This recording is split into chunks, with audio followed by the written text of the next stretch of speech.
Welcome to ketomealsandrecipes.com.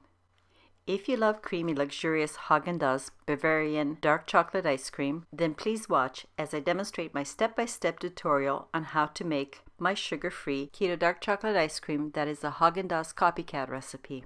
Before beginning, I would like to mention that the best results for any homemade ice cream is achieved by using an ice cream machine. You don't have to have a fancy one like the one that I have with a compressor. In the YouTube description, I'll post a link to my Breville in case you're interested, and 2 types of highly rated Cuisinart ice cream makers, both which are really good and really inexpensive, priced under $50 USD.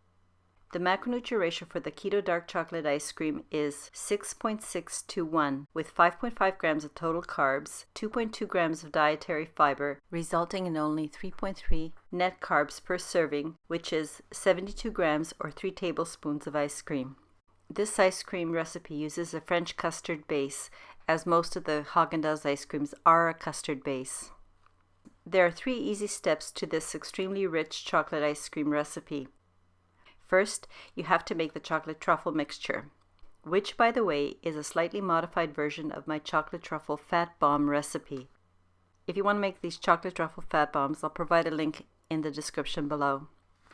Now, the first thing you have to do is either chop up very small pieces, but I prefer to grate the pure chocolate. This will help it to melt faster and more evenly. Today I'm using a Baker's brand 100% pure chocolate. As with many chocolates, you do have to look at the label to make sure it's not a compound or a baking chocolate, because those have other ingredients and some of them even have sugar in them. If you prefer, you can also use a premium chocolate such as Garibaldi 100% dark chocolate or the Lindt 100% dark chocolate. So when your chocolate is grated, put it into a medium-sized bowl, and then add the heavy cream, your powdered or instant coffees, MCT oil or coconut oil, and unsalted butter. And I mustn't forget to tell you, I also add Dutch processed cocoa powder because I find that it tastes better in this recipe and gives it more of a Haagen Dazs Bavarian Dutch chocolate ice cream overall flavor. And a confectionery sweetener, such as the monk fruit sweetener that I'm using. Now to show you how to make a bain-marie, or as some people call it, a double boiler. For this, you take a small pot and add about 1 inch or 2.5 centimeters of water. Then place the pot on a medium-low heat element. Bring the water to a slight simmer. All you want to do is just to keep the water hot enough that it's steaming. You don't actually even want it to be simmering. Then place the bowl with all the ingredients on top of the pot. As your ingredients are heating over medium-low heat, stir slowly and frequently while all the ingredients are melting. And then continue cooking until you have a smooth, grit-free ganache. The chocolate ganache will be very thick. At this point, add 1 full cup of additional heavy whipping cream and stir well, and you'll notice that your ganache will be glossy and viscous. Then right away remove the bowl from the top of the pot and set it aside. And also don't forget to turn off your stove element. Now it's time to make the custard mixture. First, separate your egg whites and your yolks. But don't throw your egg whites away. Put them into an airtight container, which of course you have to label and date. And put this container into the freezer until you have a recipe that requires egg whites only. Then take your egg yolks and add them to a mixing bowl and sprinkle the confectionery sweetener on top. Whip these 2 ingredients at low speed until combined. Then increase your speed to medium, then continue whipping at medium speed until the mixture has become a pale yellow and you've noticed that the overall volume has increased. This is the thickness that you want. When you're done whipping the egg yolk mixture, just set the bowl aside for a moment. Now take the saucepan, you can even empty the water out of the one you use for your bain-marie, and combine the heavy whipping cream and the almond milk. Stir and heat slowly over low heat until the mixture reaches 175 degrees Fahrenheit or 80 degrees Celsius. By heating the cream slowly, the raw taste of the cream will be cooked out, which will bring out the chocolate taste to its fullest in the custard. And when the cream mixture has reached its proper temperature, the next thing is to temper the egg mixture. You do this by slowly drizzling 1 cup or ladleful of the cream mixture into your bowl with the whipped egg yolks as you're stirring. Just to make sure that my egg yolk mixture is well tempered, I repeat with a second ladle or cupful. And then it's safe to pour in the rest of your hot cream. Just stir really well. Now you also have to get the bowl with the chocolate truffle mixture. Pour about 1/3 of the truffle mixture into the tempered egg bowl. Mix well before adding the next third, and then repeat with the last third. When the chocolate custard is well combined, pour this mixture back into the saucepan you used earlier to heat the cream. Put the pot back on the element and cook the custard over low heat. Just please don't be tempted to increase the heat to speed up the process. It's very important to use low heat to prevent the chocolate custard from burning. At this point, you'll have to stir continuously until your custard has reached 175 degrees Fahrenheit or 80 degrees Celsius. It'll take about 15 to 20 minutes. This may seem a bit tedious, but believe me, it's really worth it. Because of all the chocolate in this custard, it's very important to mix slowly and continuously to make sure that the ingredients are well emulsified. And while you're cooking the final custard, just place the ice cream container that you will be storing your finished ice cream product and put it in the freezer to chill. And take this time to also prepare a nice water bath. When your chocolate custard has reached the desired temperature, pour the custard back into the mixing bowl you used previously and put the bowl into the ice water bath.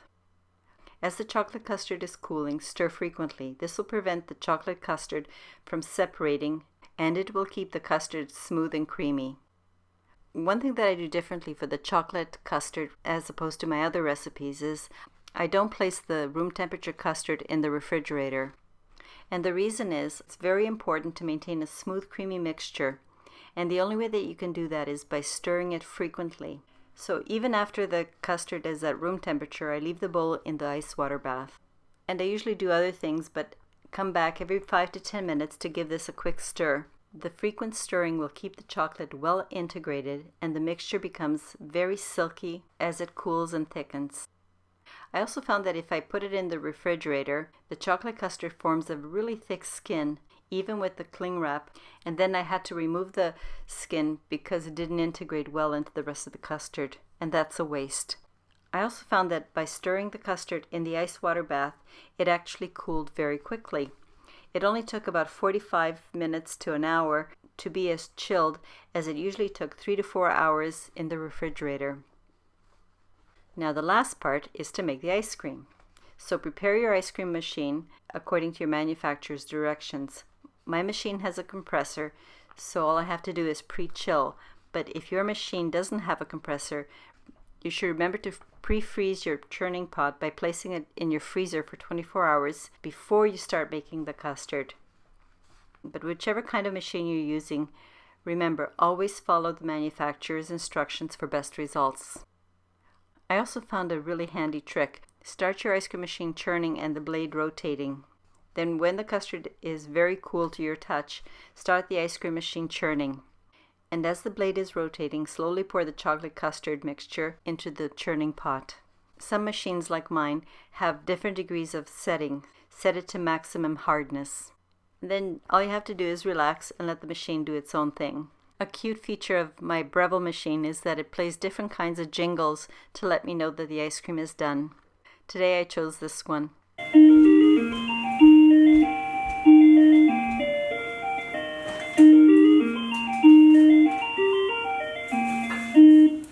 When this ice cream is done, it's at a really nice soft serve consistency. So get your pre-chilled container. After all the ice cream has been scooped into my freezer container, I cover it with cling wrap and securely put on the airtight lid. Then you simply have to put in the freezer for a few hours. How long will depend on your personal preference and the shape of your container. Okay, it's finally all done.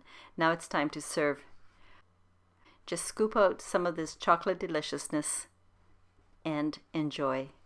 If you're serving this to guests, you can also decorate it with strawberries or put pieces of 90% Lindt chocolate or Ghirardelli chocolate.